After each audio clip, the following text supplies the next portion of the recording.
এখন পরন্ত বিকাল, বেলা ডুবে যাচ্ছে।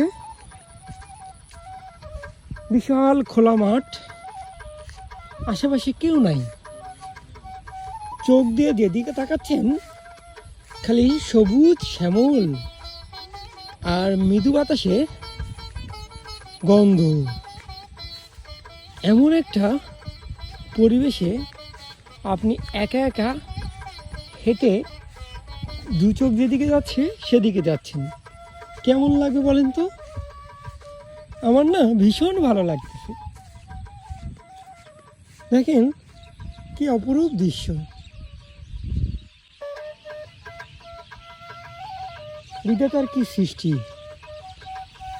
চোখ জুড়ানো।